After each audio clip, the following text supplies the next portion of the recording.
I know my friend will yield to a few clarificatory questions by way of interpellation. How did you know that I will yield? Wala ka namang choice eh. Gladly, Mr. President, I feel honored and Mr. President, I want to know if the Honorable Senator is also aware of several falling bridges before this bridge subject matter of his speech. I am not fully aware of any bridge that has collapsed. May I... Here, I just my staff just gave me a list of the bridges that had collapsed in October 28, 2024. The Magapi Bridge in Balete, Batangas collapsed allegedly due to strong flood currents and the large number of uprooted trees carried by the water during Typhoon Christine. And the Bantilan Bridge, a 30-meter concrete span connecting Batangas and Quezon, allegedly collapsed on October 29, 2022, allegedly due to raging river currents and floods. And the Carlos Romulo Bridge in Bayambang, Pangasinan collapsed on October 20, 2022. The collapse was allegedly caused by two overloaded dump trucks that exceeded the bridge weight capacity. And the Borja Bridge collapsed on June 16, 2022. This was allegedly caused by a 12-wheeler dump truck that exceeded the bridge's weight limit. And the Loay-Clarin Bridge, I think this is in Bohol, which spans the famous Lobok River. And this resulted in 4 fatalities and 18 injuries. And the bridge under construction in Colafu, Magsaysay, Marilog District, Davao City, collapsed on February 18, 2022, while workers were filling its floor with fresh concrete. And lastly, the steel bridge collapsed in Barangay San Isidro, Mahayhay, Laguna on January 29, 2022. That's all, Mr. Chair. So, Mr. President, I think the Honorable Senator will agree that we're fast becoming a country of falling bridges. I agree with you, my good friend, Senator Marcoleta. In regard to this bridge in Isabela, subject matter of your speech, Mr. President, wala bang weighing scale or weighing station or weighing facility na itinalaga ang local government or national government para sa ganon yung lahat ng dadaan ng mga behikulo? Kasi, Mr. President, alam naman natin na Isabela ay agricultural economy. It consists something like 29.8% agriculture products at 25% industry. Kaya kinakailangan po siguro merong tagatimbang sa lahat ng mga truck na dadaan. Napakasimple naman sigurong problema ito. Bakit wala man lang nakaisip na maglagay po ng isang timbangan doon para sa mga sasakyan na dadaan? Sa aking pagkakalam po, Ginoong Pangulo, ay wala pong weighing bridge na nakalagay po rin sa Kabagan Santa Maria Bridge. Kaya siguro bigla na lang pumasok itong overloaded na truck na nag-weigh ng 89.63 metric tons. Kaya po bumagsak. Overweight to ng 43 metric tons. Kaya siguro bigla hong bumagsak ang tulay ng Kabagan na Santa Maria Bridge, Ginoong Pangulo. Binanggit po ninyo sa inyong speech, Mr. President, Your Honor, na isa sa nakadidismaya matapos ito'y maimbestigahan sa pangunguna ng ating kasama, Senator Alan Peter Cayetano, ay nabahala po kayo na malinaw na may kawalan ng pananagutan mula sa mga taong responsable sa pagpapatupad ng proyektong ito. Tama po ba yung aking narinig? Tama po kayo, Ginoong Pangulo. Ibig bang sabihin po ay hindi natukoy ng investigasyon ng ating kasamahan ang mga responsableng tao na mayroong kasalanan dito sa bagay na ito? Ginoong Pangulo, ang sa pagkakalam ko, fact-finding lamang po ang ginawa ng Yun nga po. DPWH. Dahil At wala pong fact-finding- mga pangalan na binanggit. Ngayon, kung ako po itatanungin ninyo kung sino-sino po ang magiging responsable, sasabihin ko po sa inyo kung sino-sino po itong mga ito. Salamat po, Mr. President, Your Honor, kasi po meron kayong binanggit dito na dalawang Assistant Secretary ng DPWH sa panahon na ginagawa ang proyektong ito na nakatalaga sa Region 3 o Region 2 at 3 undersecretaries naman ang malinaw na meron ding control sa budget at supervision sa panahon na ito'y ginagawa. Tama po ba? Tama po kayo, Ginoong Pangulo. Para po malaman ng ating kapulungan, maaari po bang sabihin natin kung sino po itong mga taong tinutukoy po ninyo, Mr. President, Your Honor? Maraming salamat, Ginoong Pangulo. Nagtanong na rin po kayo kung sino-sino po itong mga tao. Hindi ko nabanggit sa aking privilege speech. Subalit nagtanong po kayo, mapipilitan ko pong ibulgar kung sino-sino po itong mga taong responsable sa pagbagsak nitong sa pag-collapse nitong tulay sa Kabagan, Santa Maria. Unang-una, si Assistant Secretary for Regional Operations in Luzon, Loretta Malaluan. She succeeded Neri Bueno, now Asik Bueno, as Regional Office Region 2 Director. The time when the bridge project was already facing structural problems. Siya ang nagrekomenda noong January 2021 na pondohan ang retrofitting na nagkakalaga ng 233.5 million o yung pagsasagawa ng epoxy crack repairs. In March 2022, she formally requested that the project be reclassified from a replacement to a retrofitting strengthening project given the persistent structural issues. Pangalawa po, Ginoong Pangulo, Assistant Secretary for Regional Operations in Visayas and Mindanao, Neri D. Bueno. Siya po, as then Regional Office 2 Director, Engineer Bueno was involved in the implementation of Phase 1 and Phase 2 of this project. In 2018, then Project Engineer Felipe Lingan began reporting early signs of possible bridge failure. Noong pa lang 2018, nakitaan na nitong si Mr. Lingan na medyo malapit na magkolapso o may failure, early signs of bridge failure. These warnings were either not acted upon or were not sufficiently addressed under Bueno's leadership, which became a notable concern in later investigations. Ginoong Pangulo, yung tatlo pong nabanggit kong undersecretaries, napapangalanan ko rin ngayon. Ito po hanggang ngayon ay nanunungkulan pa rin bilang undersecretary ng DPWH. Unang-una, Undersecretary for Regional Operations in Luzon, Ginoong Eugenio Pipo Jr. Siya po ang nangasiwa ng construction ng tulay nang sinimula ng pagpapagawa nito noong 2014 bilang NOI Assistant Secretary for Operations. It was under his watch that the early stages of construction proceeded even when structural issues began to surface. And in June 2018, the DPWH engineers identified critical defects after the concrete slab was poured at span 8. Masyado na technical to.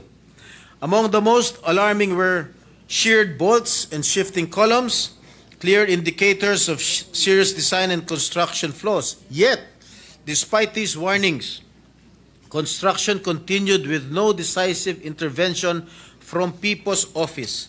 His failure to halt the project or escalate the issue for re-evaluation allowed the risks to persist unaddressed.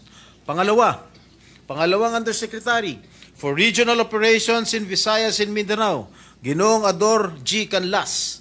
Siya po ay Assistant Secretary for Regional Operations in the Cordillera, Regions 1, 2, 9 at 13 noong taon 2022. Retrofitting began in 2023 with 285 million allocated for structural strengthening. The engineering designs were completed and submitted, and multiple iterations of the as-staked plans were prepared by DPWH Region 2.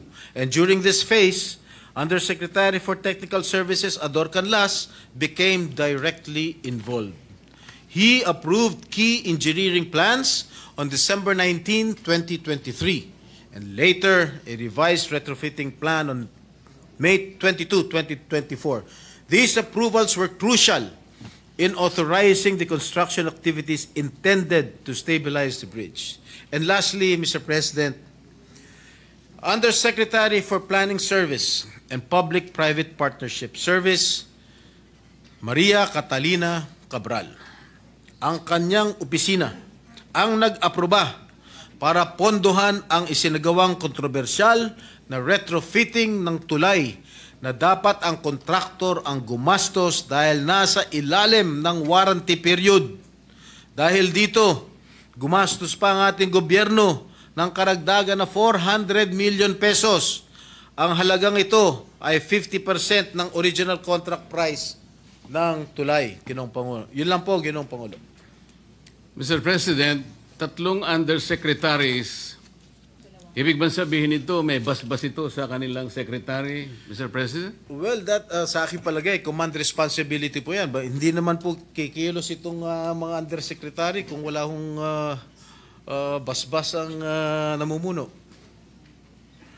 Sinabi po niyo rito, Mr. President, Your Honor, na ang mga taong binanggit ninyo ay nabigyan pa ng karagdagang trabaho. Ano pong mga karagdagang trabaho ang naibigay pa, Mr. President, Your Honor?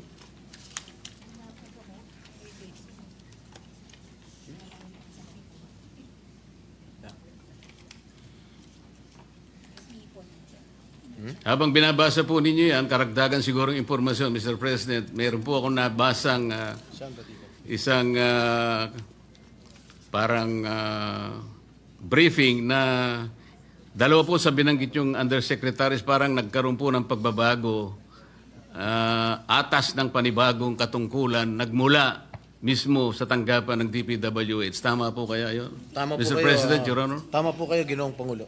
Nasaan na? At binanggit din po ninyo sa inyong speech, Mr. President, Your Honor, na tila kayo'y nagsususpecha at maaaring sila pinatutungkulan ng Pangulo nung sinabi niyang mahiya naman kayo. Ano po ang pinagbabatayan niyo rito? Malamang itong sinasabi ng ating Pangulo na pinatutungkulan ng ating Pangulo na mahiya naman kayo. Palagay ko, ito po yung mga opisyalis ng DPWH na kasangkot o kasabwat sa pagpapatayo nitong collapsed bridge nito sa Isabela. Siguro po ang mas tamang isipin natin, ilan lang siguro sila sa pinatamaan ng Pangulo. Kasi nung sabihin ng Pangulo po ito, Mr. President, nakaharap po siya sa Kongreso eh. Napakarami pong contractor doon eh. Kayo po nakakaalam nun dahil kayo po nanggaling sa House of Representatives. Hindi po, tinatanong ko po kayo kung kayo isang ayon na maaring mas marami ang pinatutungkulo ng Pangulo. At hindi lamang po bagsakan ng tulay ang pinag-uusapan doon. Mr. President, hindi po ako makakasagot niyan sapagkat hindi po Bakit naman po hindi kayo makakasagot? Hindi po ako nanggaling po ng tanong ko sa inyo. Sa House of Representatives. Kayo po nanggaling sa House of Representatives. Malamang kayo po nakakaalam kung marami po ang pinatutungkulan ng ating Pangulo, Ginoong Pangulo. Talagang marami. Ako po, sinasabi ko sa inyo, marami pong kontraktor doon. Ang tanong ko lang kung kayo'y sumasang-ayon sa aking pananaw. Ay yes, sumasang-ayon po ako sa inyong pananaw. Ayun. Kung kayo po ay naniniwala, maniniwala rin po ako.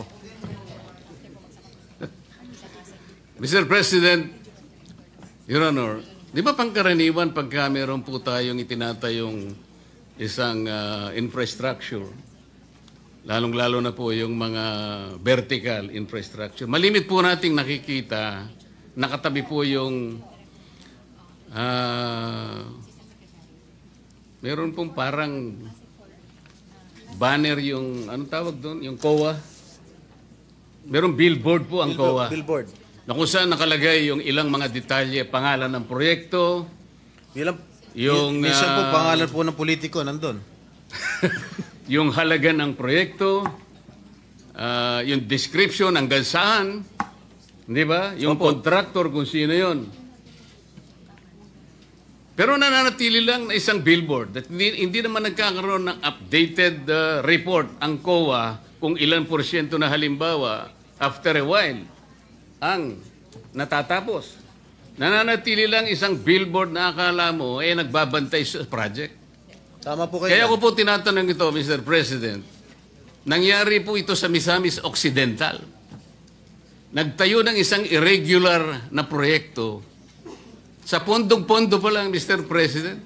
Saan ka nakakita ng isang housing project ang pondo manggagaling sa DPWH?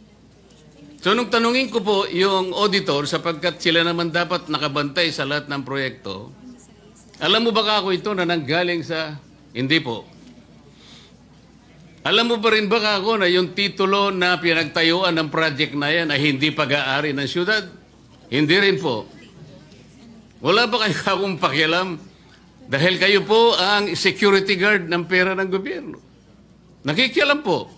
Kailan po kayo makikialam? Pagka po tapos na ang project. Akala ko baka ako ang COA ay merong preventive measures, action. Ibig mo sabihin ka ako pag natapos ang project, natapos na po talaga ang project, ngunit ang titulo po ay pag-aari ng mga pribadong mga mamamayan. Nang tanungin ko po siya, sino ang may-ari ng project? Wala pong maisagot. Ngayon po, itong ang inyong privilege speech, Mr. President, Your Honor, ay salamin lamang ng isang napakalaking anomalya na nagaganap sa ating bansa. At salamat po sapagkat kahit na ito po ay isa lamang sa mga bagay na maaaring makapagbigay po ng alalahanin sa ating mga mamayan sapagkat ito ay pera ng bayan, lalong-lalo na po yung binabanggit ninyong mga opisyal ng pamahalaan na parang kasangkot pa sa mga pangyayaring ito na maaaring ang pwesto po nila ay nagpalipat-lipat sa ilang mga lugar sapagkat ito pong mga listahan ng mga bumagsak na tulay. Kung makikita po nyo yung tatlo sa binanggit nyo sa Luzon po Sa Makatwid po, ulit-ulit po ito. Parang napakasama pong pagsasalamin. Kagaya po ng ginawa ninyo, sabi nyo, ito pa naman ay isang symbol of strength and connectivity. Parang nasira po yung simbolo na yun, Mr. President, Your Honor. Ano po ang iniisip po ninyong gawin, Mr. President, Your Honor? Sana po ay maimbestigahan po itong sa lalong madaling panahon. Inimbestigahan na po ng ating kasama. Dito po sa inyong committee, sa Blue Ribbon Committee, sapagkat ang involved dito ay mga opisyalis ng ating gobyerno, lalong-lalo po sa, of course, sa DPWH. At masagot ko lang po yung inyong katanungan kanina dun sa mga undersecretaries na nabigyan pa ng karagdagang trabaho, kung kumari lang po, Ginoong Pangulo. Base sa mga department orders namin nakuha, na-promote pa ho si Engineer Loretta Maluan from Regional Director in Regional Office 2 to Assistant Secretary for Regional Operations in Luzon. Si Nery Bueno po ay dating Regional Director din sa Region 2 at na-promote bilang Assistant Secretary for Regional Operations in Visayas and Mindanao. At si Eugenio P. po ay dating ASEC lamang bago naging Undersecretary. Ganon din po si Yusek Ador Canlas.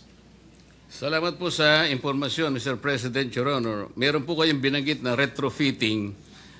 Ang ibig po nyo sabihin, Mr. President, Your Honor, ito pong tulay ng Kabagan na ito ay maliban po sa ito'y ginastusan ng pamahalaan, yung retrofitting, ginastusan pa rin po ng ating pamahalaan. Opo, ginastusan pa rin po ng ating pamahalaan. Pagkatapos po ng dalawang gastusan, ito po ay bumagsak.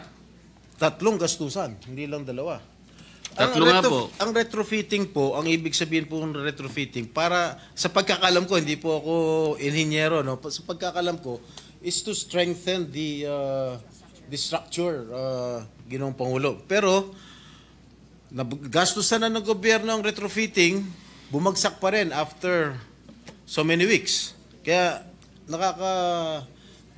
nakakagulat at gumastos pa ho ng 400 million ang ating gobyerno for the retrofitting cost, Ginoong Pangulo. Babagsak po talaga yung Dapat po, sa aking palagay, dapat po ang contractor po ang dapat mag-shoulder ng expenses ng retrofitting, hindi po ang gobyerno. So 3 beses pong gumasta ang pamahalaan, Mr. President. Opo. At bumagsak. At bumagsak ang pa tulay. rin. So 3 beses pong nasampal ang Pilipino. Tama po kayo. Salamat po, Mr. President. Maraming Thank you, salamat Your po. Honor. Majority Leader. Thank you, Mr. President. Before we give the floor to distinguished lady from Ilocos Norte, I just wanted to manifest, Mr. President, that in the time I attended the hearing conducted here in the Senate last Congress, napakalinaw po, Mr. President, 1.19 billion na ginastos sa Kabagan Santa Maria Bridge, nag-collapse less than a month after its opening. But even before its completion, Mr. President, 390 million was spent on retrofitting. Ang retrofitting dapat gagawin mo pag nagagamit na nagamit na yung proyekto. Hindi pa nagagamit, ni-retrofit na. At yung retrofitting expenses ay gobyerno ang gumastos. At pinakamahalaga, Mr. President, last but not the least na gusto kong sabihin at i-manifest lang. Mr. President, based on records, mali po yung sinasabi ng mga taga-DPWH na overloading ang main cause ng collapse. Kasi dun sa records, technical reports, and yung timeline of events na sinabmit po dito sa Senado during the hearing, napakalinaw pa po sa sikat ng araw na hindi po ito isang aksidente dahil ito po ay preventable disaster born of negligence, oversight failures, and a lack of will to act when it mattered. Just put that on record, Mr. President.